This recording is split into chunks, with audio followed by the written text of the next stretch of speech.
할렐루야, 목양교회 예배에 오신 여러분들을 환영합니다. 이제 이번 주부터는 고유의 명절인 또 추석 기간입니다. 여러분 마음에 분주함이 있고 또 여러 가지 또 상황 가운데서 우리가 예배 드리는 것이 제한이 되어 있는데요. 그래도 우리가 예배를 사모하는 마음을 잊지 않았으면 좋겠습니다. 또 오늘도 비대면으로 예배를 드리지만 우리 안에 주님을 사모하는 마음, 또 예배를 기뻐하는 마음, 그리고 또 예배 가운데서 주실 은혜를 기대하는 마음을 여러분 갖고서 이 시간에 함께 우리가 또 예배에 참여했으면 좋겠습니다. 우리 목양교회 예배는 어떤 예배를 드립니까? 목양교회가 추구하는 예배는 삶의 내용을 드리는 예배를, 기쁨과 감사를 드리는 예배를, 삶의 의미와 방향을 찾는 예배를, 회복과 치유를 경험하는 예배를 드립니다. 우리 다 같이 주님을 찬양하길 원합니다. 같이 찬양하겠습니다.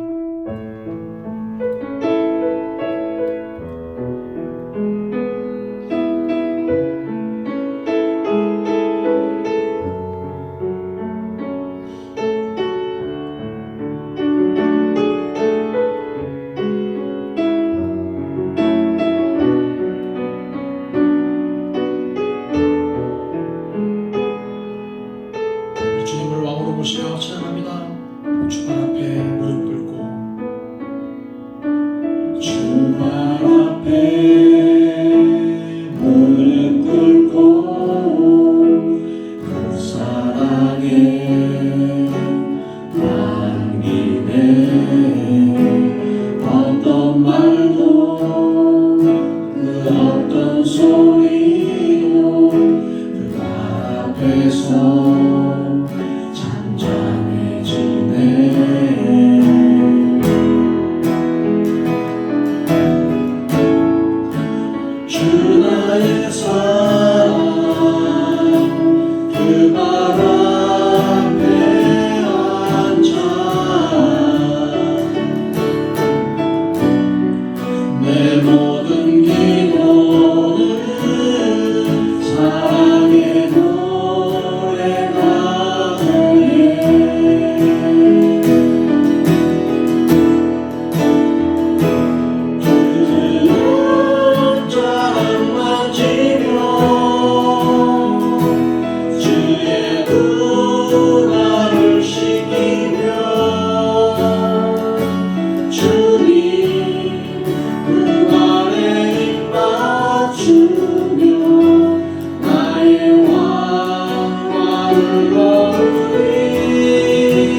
보이지 않는 끝도 없는 방황도 디딜 곳도 머물 곳도 쉴 곳도 없는 삶 이 어둠 속 암흑한 가운데를 홀로 바라보시는 아무도 없는 이곳으로 다가오시는 그 한 사람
전능하사 천지를 만드신 하나님 아버지를 내가 믿사오며 그 외아들 우리 주 예수 그리스도를 믿사오니 이는 성령으로 잉태하사 동정녀 마리아에게 낳으시고 본디오 빌라도에게 고난을 받으사 십자가에 못 박혀 죽으시고 장사한 뒤 사흘 만에 죽은 자 가운데서 다시 살아나시며 하늘에 오르사 전능하신 하나님 우편에 앉으 계시다가 저리로서 산자와 중자를 심판하러 오시리라. 성령을 믿사오며 거룩한 공예와 성도가 서로 교통하는 것과 죄를 사하여 주시는 것과 몸이 다시 사는 것과 영원히 사는 것을 믿사옵나이다. 아멘. 공동기도문합니다. 사랑의 하나님 아버지, 오늘도 주님 앞에 고개 숙일 수밖에 없는 저희를 불쌍히 여겨 주옵소서. 하나님의 도우심을 구해야 했는데 여전히 사람의 도움을 구했습니다. 내려놓아야 했던 시간에 더 움켜쥐고 있었습니다. 순종해야 했던 시간에 제 생각을 고집했습니다. 무릎 꿇고 더 내려야 했던 시간에 내 힘으로 하려고 무리쳤습니다. 주님의 뜻 앞에 순종을 결단하기보다는 주님의 뜻을 외면하고 내 뜻을 이루려 했습니다. 우리의 죄를 용서하여 주옵소서. 내 힘으로 하려고 불끈 쥐었던 두 주먹을 내려놓고 두 손을 주께 높이 듭니다. 내 뜻대로 사는 삶에서 주님 뜻대로 사는 삶이 되게 하옵소서. 처절한 나의 전쟁은 멈추고 여호와의 전쟁이 시작되게 하옵소서. 내 뜻과 주님 뜻이 다름으로 인하여 분노하는 삶이 아니라 다름을 인하여 감사하는 삶이 되게 하옵소서. 예수님의 이름으로 기도드립니다. 아멘.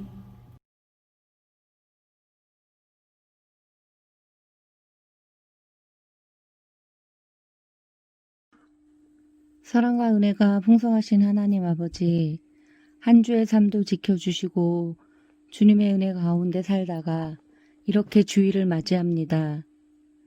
한 치 앞도 알 수 없는 우리에게 빛과 소망이 되어주신 주님, 아버지 뜻대로 살려고 노력하면서도 여전히 자아 강한 내 모습을 보게 되고 타인을 이해하지 못하며 살아왔음을 이 시간 고백하오니 용서하여 주시옵소서.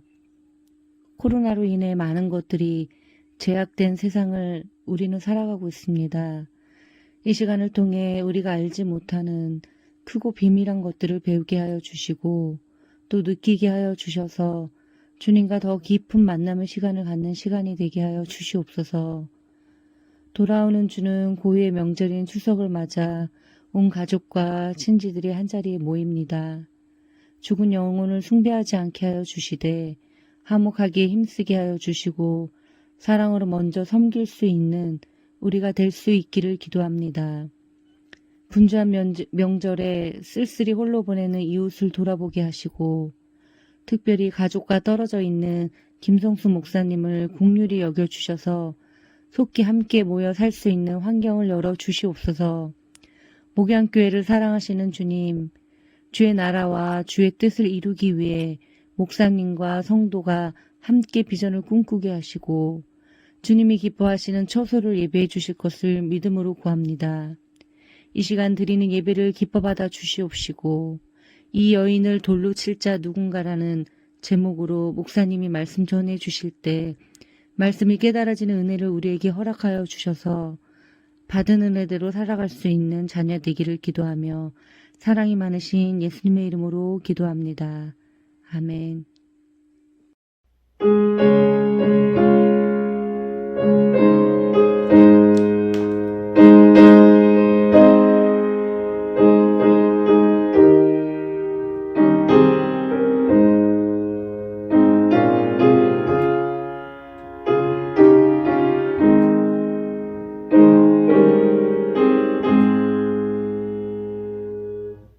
요한복음 7장 53절에서 8장 11절 말씀. 다 각각 집으로 돌아가고 예수는 감람산으로 가시니라. 아침에 다시 성전으로 들어오시니 백성이 다 나오는지라 앉으사 그들을 가르치시더니 서기관들과 바리새인들이 음행 중에 잡힌 여자를 끌고 와서 가운데 세우고 예수께 말하되 선생이여 이 여자가 간음하다가 현장에서 잡혔나이다. 모세는 율법에 이러한 여자를 돌로 치라 명하였거니와 선생은 어떻게 말하겠나이까? 그들이 이렇게 말함은 고발한 조건을 얻고자 하여 예수를 시험함이러라. 예수께서 몸을 굽히사 손가락으로 땅에 쓰시니 그들이 묻기를 마지 아니하는지라. 이에 일어나 이르시되 너희 중에 죄 없는 자가 먼저 돌로 치라 하시고 다시 몸을 굽혀 손가락으로 땅에 쓰시니 그들이 이 말씀을 듣고 양심의 가책을 느껴 어른으로 시작하여 젊은이까지 하나씩 나가고 오직 예수와 그 가운데 섰는 여자만 남았더라. 예수께서 일어나사 여자 외에 아무도 없는 것을 보시고 이르시되 여자여 너를 고발하던 그들이 어디 있느냐? 너를 정죄한 자가 없느냐? 대답하되 주여 없나이다. 예수께서 이르시되 나도 너를 정죄하지 아니하노니 가서 다시는 죄를 범하지 말라 하시니라. 아멘. 사랑하는 성도 여러분, 반갑습니다. 저희가 지금 거의 한 달 이상을 이제 비대면 예배를 드리고 있어서 서로 보지 못하는 가운데 있습니다. 계속해서 지금 비대면 예배를 드리는데 아마도 다음 주까지 고유의 명절인 추석을 낀 다음 주까지 우리가 비대면 예배로 드리려고 합니다.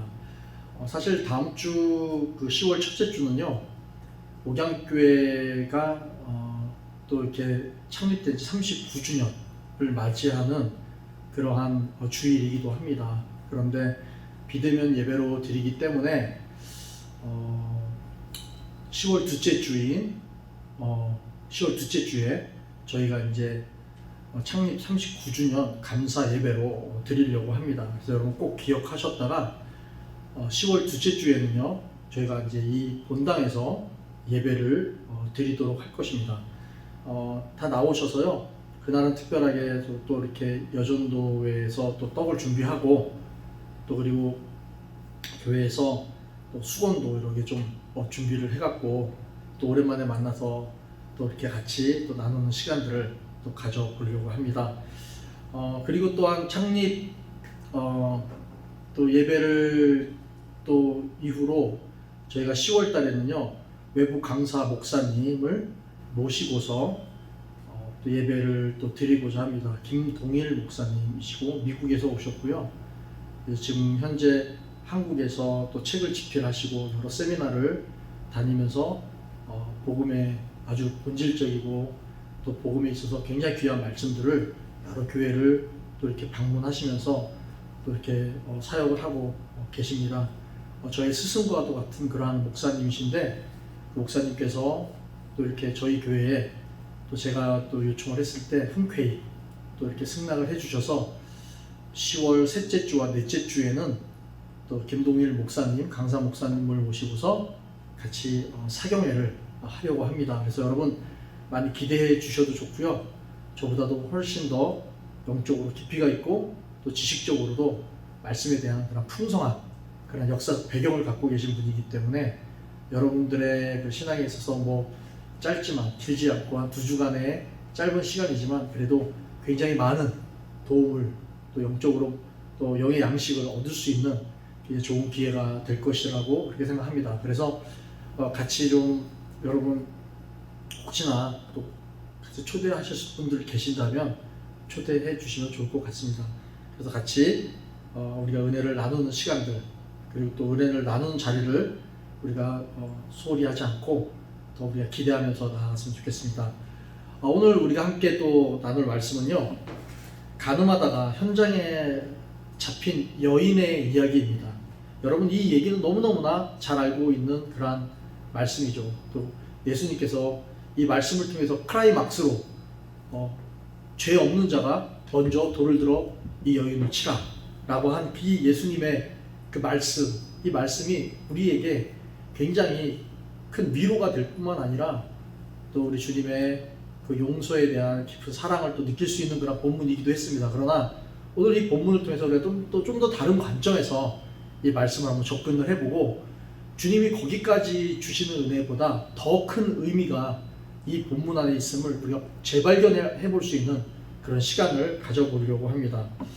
여러분께서 이 본문을 먼저 이해하기 전에 제가 지난 월요일 날 말씀드렸죠. 7장부터 이 본문을 읽어야지만 오늘 이 본문 1절부터 8장 1절부터 11절까지의 이야기가 눈에 들어올 수 있다고.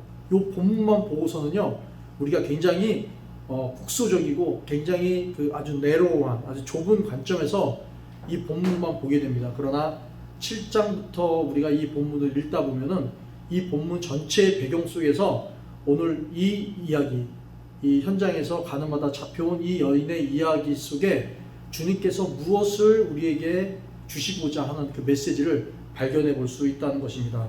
그래서 여러분들에게 7장을 꼭 읽어 오시라고 했는데 여러분 혹시나 못 읽으셨다고 한다면 먼저 잠깐 지금 여러분들이 지금 말씀을 듣기 전에 7장을 읽고서 본문을 이어서 같이 말씀에 좀 이렇게 묵상해 보셨으면 좋겠습니다. 명절이 되어서 예수님께서요 예루살렘으로 올라가셨어요. 그런데 그 이 명절에 사람들이 굉장히 수근수근합니다. 뭐에 대해서 이야기하냐면 바로 예수에 대해서 이야기를 하는 거예요. 예수를 찾습니다. 근데 이 사람들의 이야기를 들어보니까 예수가 좋은 사람이네 아니면 아니네 라고 하면서 군중들의 그 상황 속에서는 예수가 좋은 사람이다 아니면 나쁜 사람이다 라는 그러한 의견들이 분분하면서 그 가운데 예수가 어디 있는지 막 이렇게 찾는 그런 분위기였어요.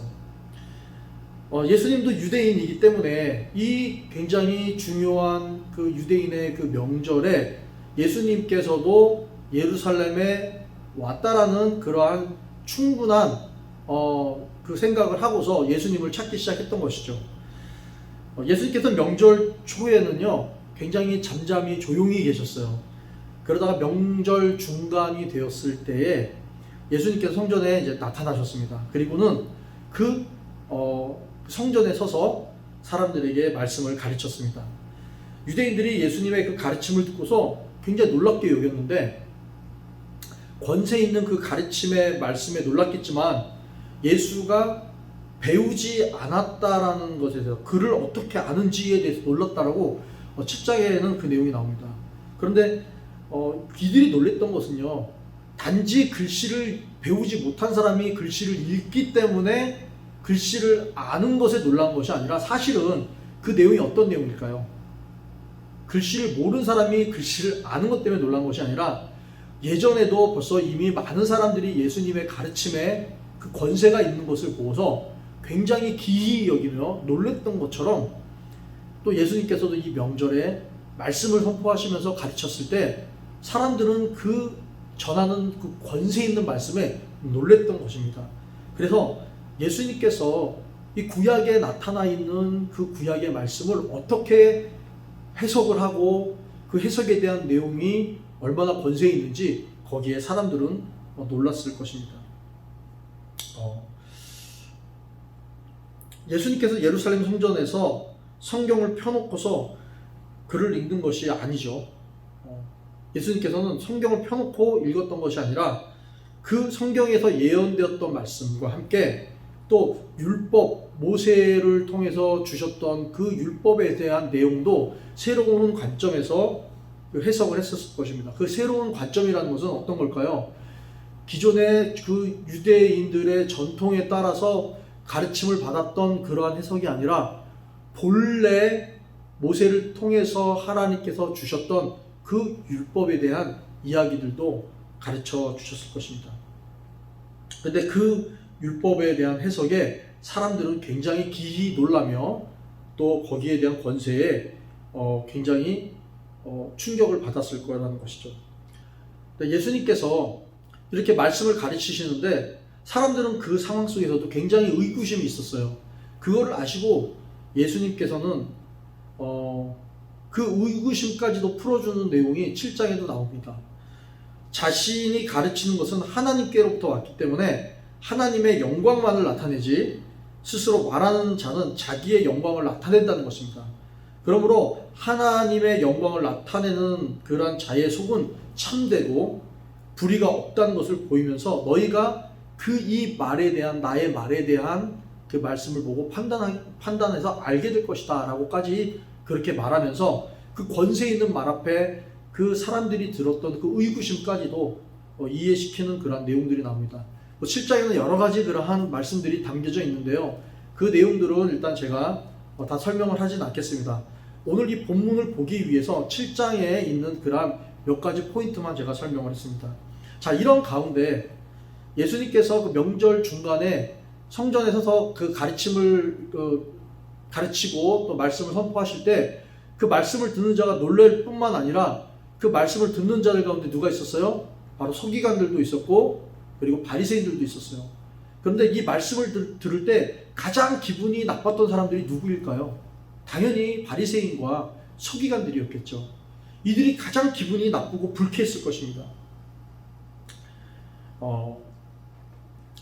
그런 가운데 이제 예수님께서 이 명절을 보내고 있는데 이러한 마음 때문에 대제사장은 자기의 밑에 있는 사람들을 불러서 예수님을 잡으려고까지도 시도한 그러한 내용들이 7장에 나옵니다. 뿐만 아니라 그 대제사장과 그리고 서기관과 바리새인이 어떻게 하면 예수를 잡아 죽일까 하는 그러한 분위기가 이 7장 안에 아주 굉장히 고조되고 있는 것을 보게 됩니다. 자, 그래서 바리새인과 그 서기관들이요, 예수를 잡을 빌미로 해서 지금 현장에서 가늠하다 잡힌 여인을 예수에게 데리고 온 것입니다. 그래서 왜 그런지 우리 7장에 대한 내용을 한번 읽어보면은 그 내용이 명백하게 나오는 것을 보게 됩니다. 예수에게 데리고 온 사실은요, 어찌 보면은 좀 뭔가 분위기가 맞지 않아요. 예수님께 이 바리새인과 서기관들이 그 현장에서 가늠하다 잡혀온 여인을 데리고 온 것은요, 참 좀 어떻게 보면 아이러니합니다. 이것은 어찌 보면요, 예수님에게 재판권을 주거나 아니면 뭐 심판할 수 있는 권리를 준 것도 아니면서도 예수님에게 이 여인을 데리고 왔다는 것 자체가요, 바로 뭡니까? 이 여인은 미끼라는 거예요. 미끼. 여러분, 호수에서 낚시를 하다 보면은요, 그냥 바다나 호수나 강이나 낚시를 하다 보면 우리가 그냥 낚싯대 찌를 이렇게 내리지 않지 않습니까? 거기다 반드시 뭐를 넣어요? 미끼를 넣죠. 그 미끼는 뭐예요? 떡밥이죠. 떡밥. 미끼를 넣어요. 때로는 떡밥도 이렇게 뭉쳐서 넣거나 아니면은 뭐 이렇게 뭐 지렁이 같은 걸 껴서 넣거나, 또 바다 낚시할 때는 뭐 이렇게 멸치를 이렇게 껴서 넣거나 뭐 이런 식으로 해서 합니다. 그 왜 그러냐면 그 고기를 잡는 목적에 따라서 확실히 벗어나지 못하도록 그 미끼를 거는 거죠. 예수님에게 지금 바리새인과 서기관이 이 여인을 데리고 온 것은요, 예수님을 빼도 박도 못하도록 하기 위한 그러한 미끼로서 이 여인을 데리고 온 것입니다. 자, 우리는요, 오늘 이 본문의 내용들을 한번 보면서요, 전통적으로 여러분들이 가지고 있었던, 여러분들이 이미 알고 있었던 이 본문에 대한 이해는 어떻습니까? 요 내용이 8장의 요 1절부터 11절까지의 내용을 보면은요, 이 현장에서 가늠하다 잡혀온 정말로 죽을 수밖에 없는 이 여인의 죄를 예수님께서 용서해 주시는, 한없이 크신 그 예수님의 그 사랑, 그 은혜를 사실상 초점을 두고서 이 본문에 대한 결론을 맺기도 합니다. 예수님의 용서로 인해서 새로운 인생을 시작하게 된 계기로 소망의 메시지, 한 여인의 정말로 그 크신 하나님의 그 은혜의 그러한 메시지로 받아들이면서 이것을 우리의 또한 신앙의 어떤 은혜로 또 우리가 이렇게 삼기도 하죠. 그래서 이 이야기를 통해서 우리는 우리의 죄와 또 연약함이 주님의 십자가의 용서하심으로 자유하게 되었다는 것에 자연스럽게 연결지어서 우리가 기쁨과 감사의 마음을 갖게 되기도 합니다. 그래서 이 말씀이 우리에게 굉장히 익숙하게 들려오기도 합니다. 그러나 이 본문이 말하고자 하는 본래적인 의도가 무엇인지 7장부터 보다 보면요, 좀 각도가 다르다는 것을 알 수 있습니다. 본래에 있어서의 그 핵심은요, 이 여인을 용서해 주기 위해서 예수님께서 바리새인과 사두개인과 또 이 여자를 죽이기 위해서 돌을 든 자들을 반격해서 예수님께서 그들의 이 여인의 입장에 서서 그들을 방어한 그러한 것이 아니라는 겁니다. 한 여인의 죄진 것을 용서해 주신 것이 아니라 이 본문이 의도하는 것은 바로 그것을 말하고자 하는 것이 아니라는 것입니다. 다시 말하면 이 이야기가 있을 때 어떤 큰 대주제가 있다라고 한다면 이 여인의 이야기는요, 그 대주제 속에서 지금 속해 있는 하나의 스토리, 하나의 소재 정도의 이야기이기 때문에 이 여인의 이야기가 그 전체적인 이야기의 핵심이나 주제가 아니라는 거죠. 중심 메시지가 아니라는 것을 우리는 봐야 한다는 것입니다. 이 이야기의 중심은요, 죽을 죄를 지을 한 여인이, 즉 그런 사람을 용서하시는 그 의미가 분명히 이 안에도 담겨져 있지만, 이 이야기의 골자는요, 예수님을 시험하여 잡아 죽이려는 자들에 대한 예수님의 율법에 대한 해석이에요. 다시 말씀드리면 한 여인, 즉 이 여인을 용서하기 위해서 바리새인과 서기관과 싸우는 예수님이 아니라 오히려 이 예수를 잡아서 죽이려고 하는 바리새인과 서기관들의 이 율법을 내세우면서 예수를 잡으려고 하는 그들에 대한 율법에 대한 예수님의 재해석이라는 겁니다. 그래서 결론적으로는 그게 어떤 의미를 가져다 주느냐, 즉 다시 말하면 예수를, 이 여인을 잡아서 죽이려고 한 그 돌든 자들이 이 한 여인을 죽이도록 하기 위한 더 큰 죄를 짓지 않도록 하신 그 예수님의 개입이라는 거예요.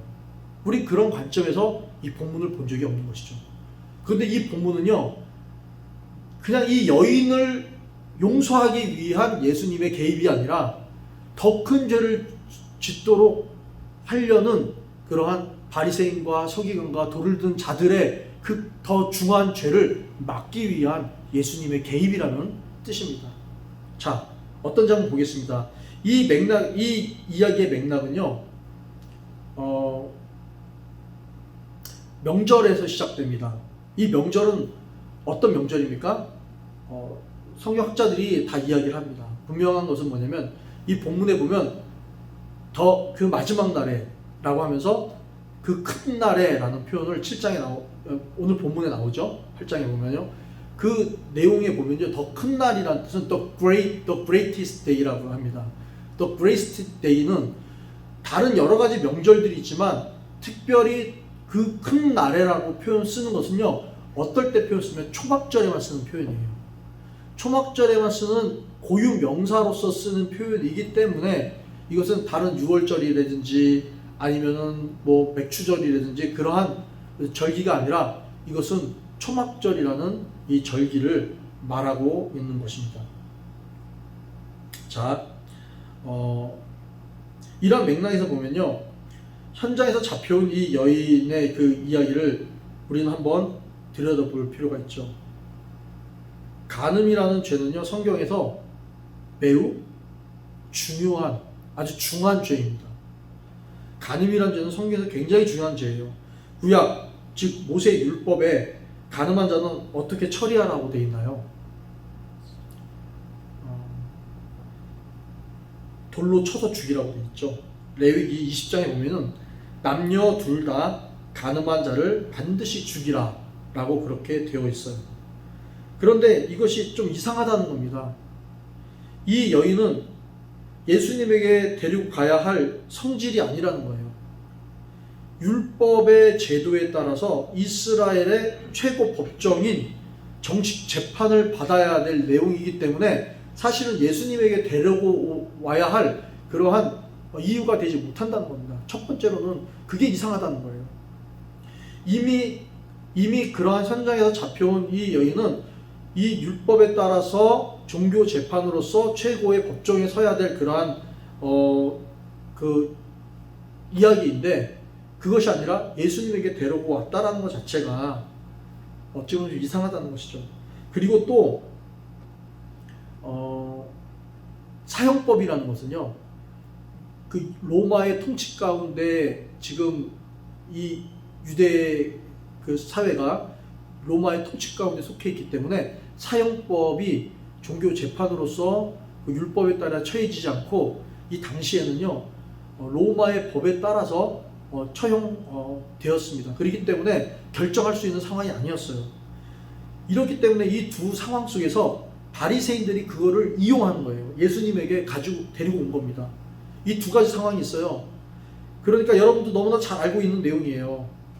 예수님께서 그들이 말한 대로 모세의 율법에 따라서 예수님이 이 여인을 돌로 쳐라 라고 하면요 로마법에 걸리게 되는 거죠. 그죠? 그럼 또 로마법에 걸리게 되기 때문에 그 이후로 고소를 당할 이유가 되는 거예요, 예수가. 반대로 돌로 치지 말고 용서하라 라고 하면요 어디에 걸립니까? 모세 율법에 또 걸리게 되는 거예요. 이 두 가지의 상황에 애매함이 있기 때문에 즉 예수를 잡아서 죽이기 위해서 현장에서 잡혀온 그 여인을 예수에게로 데리고 들어옵니다. 자, 그런데 그러기 때문에 지금 이것 자체가 바리새인과 유대인들이 지금 예수에게 현장에서 가늠하다 잡혀온 여인을 데리고 왔다라는 것 자체도 이상하지만 또 이상한 부분이 있습니다. 레위기 20장에 보면은요 어떻게 되냐면 남녀 둘 다 가늠한 자를 반드시 죽이라고 되어 있습니다. 그렇죠? 그런데 지금 예수님에게 데리고 온 그들이 남자는 데리고 오지 않았다는 거예요. 이상해요. 여자는 데리고 왔는데 남자를 데리고 오지 않았다는 겁니다. 왜 남자를 끌고 오지 않았을까요? 이미 죽였을까요? 아마도 그럴 일은 없었을 것입니다. 그렇기 때문에 이것은요 바리새인과 서기관들이요 예수를 올무에 걸리도록 하기 위한 의도였다는 거예요. 그 의도가 어디까지 보냐면, 어떠한 학자는 이야기를 하기를 예수를 잡고자 하여서 의도적으로 그 여인이 간음죄를 짓도록 어떤 플랜을 짰다는 거죠. 그랬기 때문에 그 남자를 데리고 오지 않을 이유를 찾을 수 있다는 겁니다.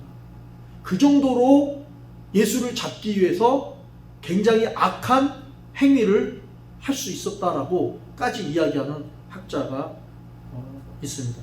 자, 그럼 여러분 다시 보시기 바랍니다. 지금 바리새인과 서기관과 함께 몰려온 사람들이 돌을 든 것은 누구를 향한 것일까요? 돌을 들고서 지금 치려고 하는데 누구를 향해서 치려고 하는 걸까요? 여인을 향해서 치려고 하는 걸까요? 물론 그 현장에서 잡혀온 여인이 예수님의 어떤 반응에 따라서 돌로 치겠죠. 그럴 기세가 등등한 상황 가운데 여자를 돌로 쳐서 죽일 그런 마음으로 왔겠죠. 그러나 그 진짜 그 진의, 진짜 그 목적은 누구를 향한 걸까요? 바로 예수를 향한 겁니다. 예수를 죽이려고 돌을 든 겁니다. 가늠한 여인을 향해서 돌을 든 것은 팩트이지만, 그러나 그들의 마음의 목적은 여인이 아니라 예수를 향해 돌을 들고 있는 것입니다. 왜냐하면 그 여인은 예수를 잡기 위한 미끼에 불과했기 때문이에요. 그래서 이 본문의 중심이 간음에서 현장에 잡혀온 가늠한 여인이 이 본문의 중심이 아니라는 거예요. 이 본문의 중심은 예수를 잡기 위해, 잡아서 죽이기 위해 그 어떠한 목적을 가지고 온 바리새인과 서기관들의 그 의도입니다. 그 상황 가운데서 예수님께서 지금 어떠한 행동을 하고 계신지를 우리는 보아야 한다는 것이죠. 아주 이들은요 사악하고 교활한 것은 하나님의 율법을 내밀면서 의로운 자리에 서서 악한 의도와 목적을 행하고 있다는 거예요. 그렇기 때문에 이들이 지금 율법을 가지고 죄를 범한 한 여인을 데리고 온 것이 굉장히 의롭다라고 스스로 생각해서 돌을 들고 있는 것이죠. 그런데 그 돌을 들고 있는 그 자체가요, 얼마나 사악하고 얼마나 악한 것임을, 그것도 율법을 들이밀면서 그 악하고 사악한 행위를 하고 있다는 것입니다.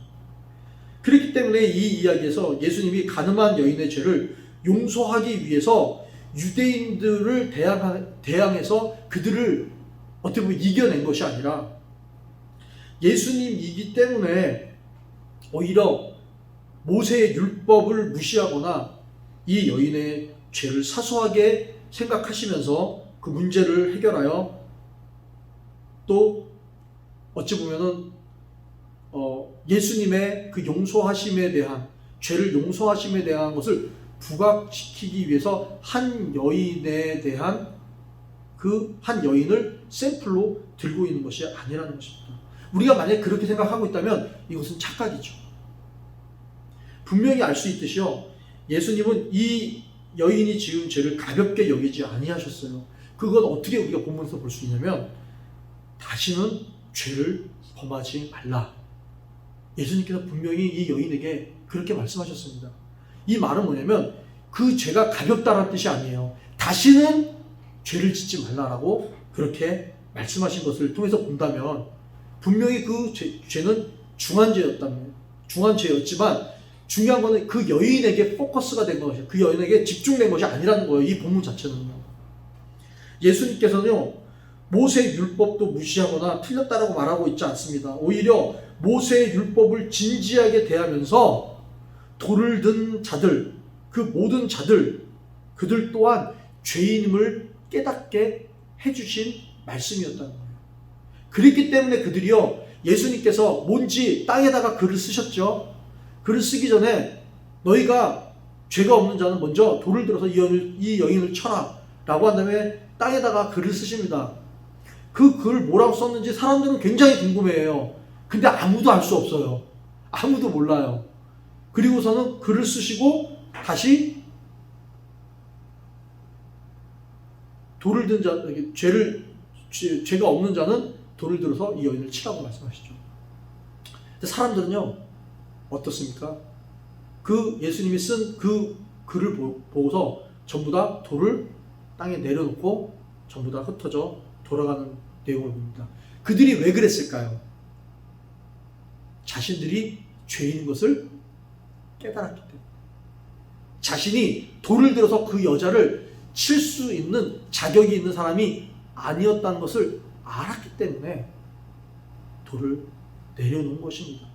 이것이 이 본문에 있어서 보다 더 핵심적인 내용이라는 거예요.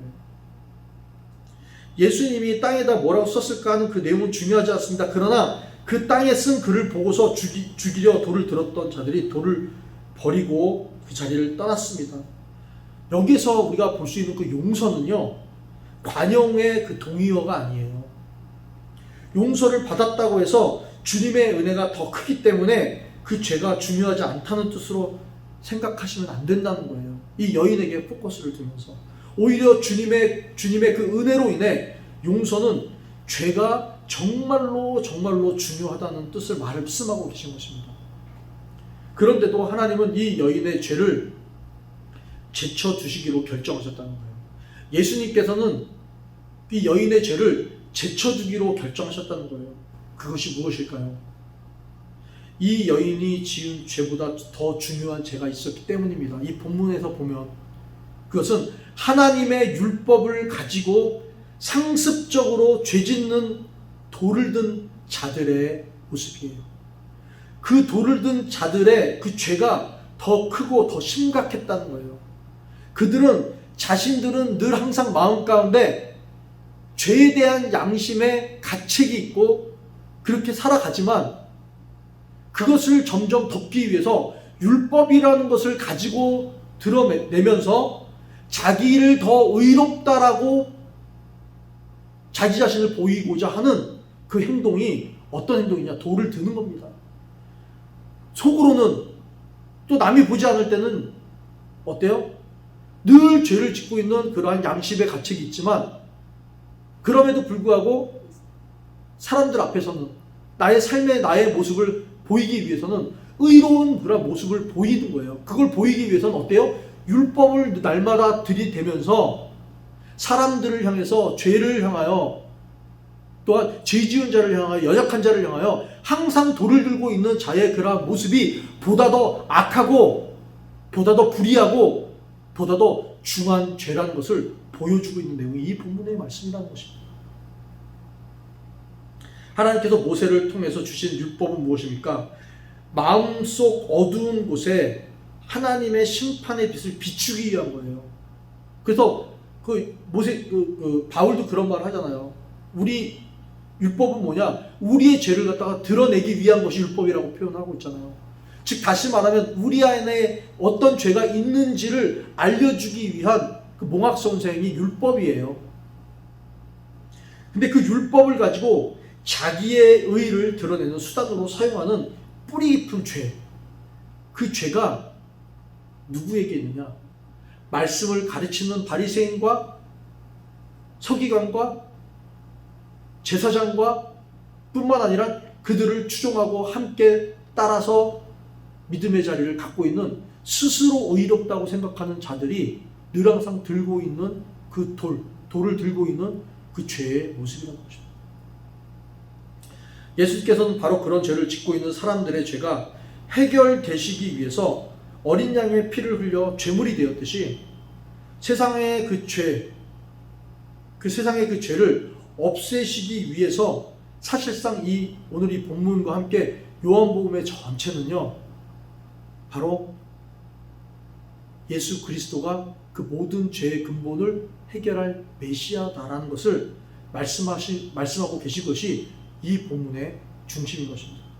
그러므로 바리새인과 서기관들은요, 모세의 율법을 가지고 예수를 죽이려 돌을 들었고 그 미끼로 가늠하다 잡힌 여인을 사용했지만 예수님께서는 거룩한 율법을 자신의 의의 수단으로 사용하면서 날마다 짓는 죄의 근본을 해결하기 위해서 돌을 들어 쳐 죽이려는 그 죽음의 현장, 그 현장에서 예수님은 자기 자신을 내어주신 것, 즉 그 죄인으로 잡혀온 여인의 그 운명을 구원해냄으로써 역설적으로 돌을 든 자들이 더 큰 죄를 짓지 않도록 구원해내신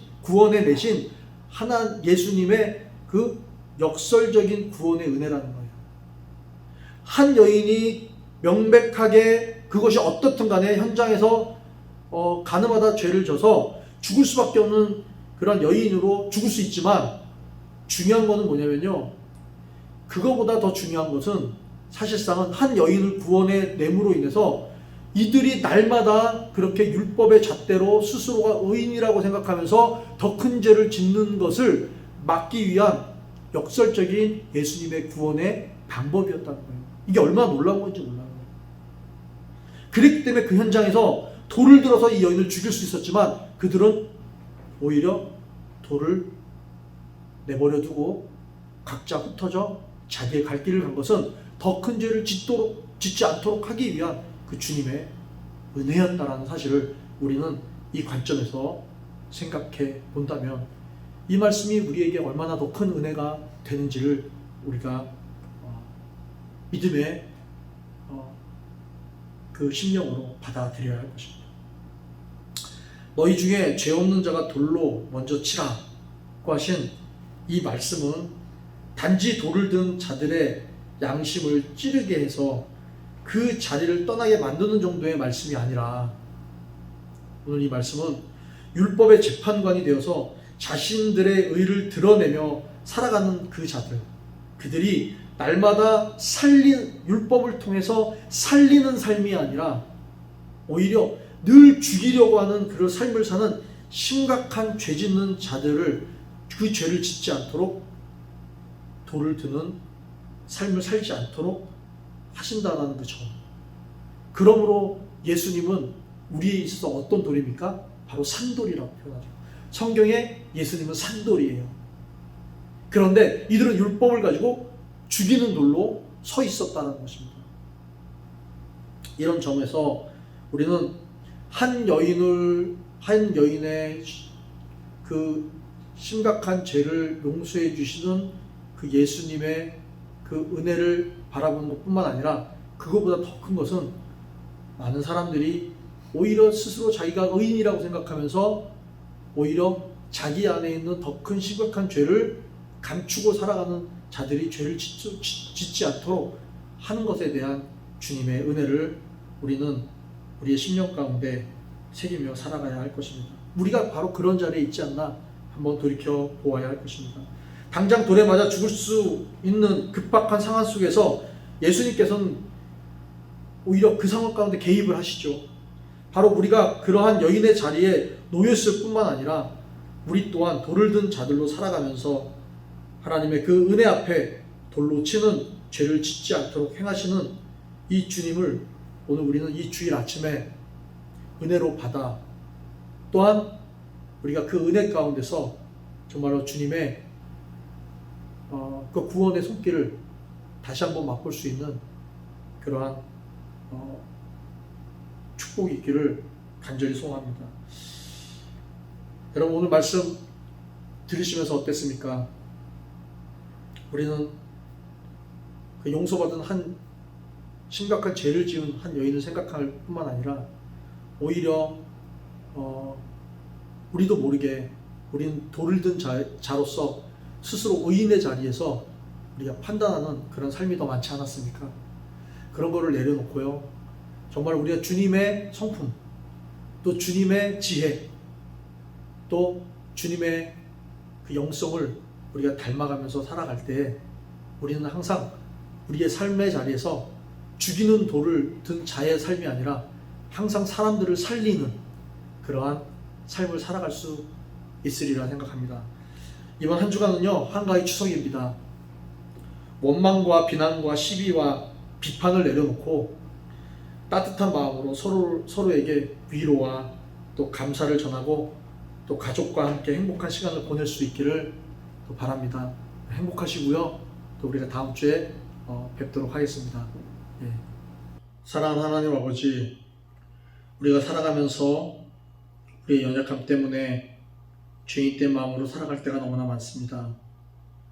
마치 현장에서 잡힌 가늠한 여인이 예수님의 용서함을 통해서 자유함을 얻었지만 안정되지 못하고 늘 불안한 마음은 다름이 아니라 의로운 자로 살아가기 위해 오히려 율법을 통해 돌을 든 자의 자리에서 정죄하며 살아가는 그런 죄의 모습이 있기에 그 하나님 앞에 자유하지 못하고 더욱 무거운 영적인 딜레마에 빠져 있음을 발견할 때가 많습니다. 주님, 우리가 유혹과 연약함 때문에 넘어지지 않게 하시고 또한 의인의 자리에서 돌을 드는 그런 자로서 서지 않게 인도하여 주옵소서. 그리스도의 성품을 닮아가며 이 땅에서 살아가면서 우리가 말씀을 통해 우리의 죄를 발견할 뿐만 아니라 창조의 역사 속에서 서로 연합하고 화합하며 사랑과 위로와 용납과 격려가 있는 삶의 자리에서 살아갈 수 있는 주님의 성품을 갖게 하여 주옵소서. 몸된 교회를 위해 예물을 드립니다. 이 땅에서 살아가기 위해서 반드시 없어서는 안 될 것이 물질이지만 몸된 교회가 세워지고 지속 유지되는 것 또한 우리가 교회로서 책임을 함께하는 생명과 같은 것이기에 주님의 이름으로 귀한 물질을 우리가 자원하여 예물로 드립니다. 우리의 마음을 주님 받아 주시옵소서. 저희가 11조와 감사헌금과 성경헌금과 각종 목적 헌금을 드립니다.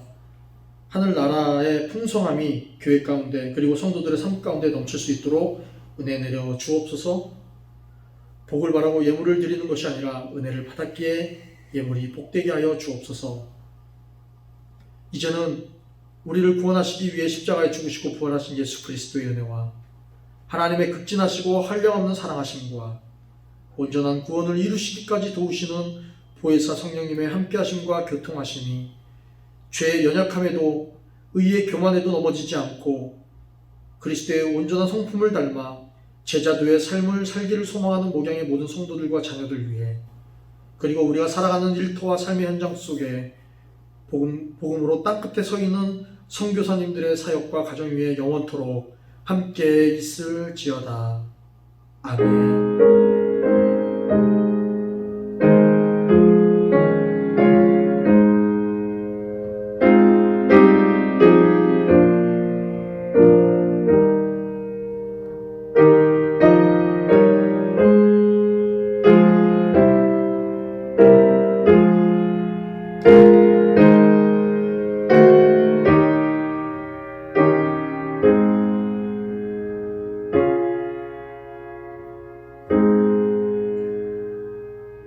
예배를 마쳤습니다. 한가위 추석 행복하고 따뜻한 시간들로 채우시기 바랍니다. 할렐루야.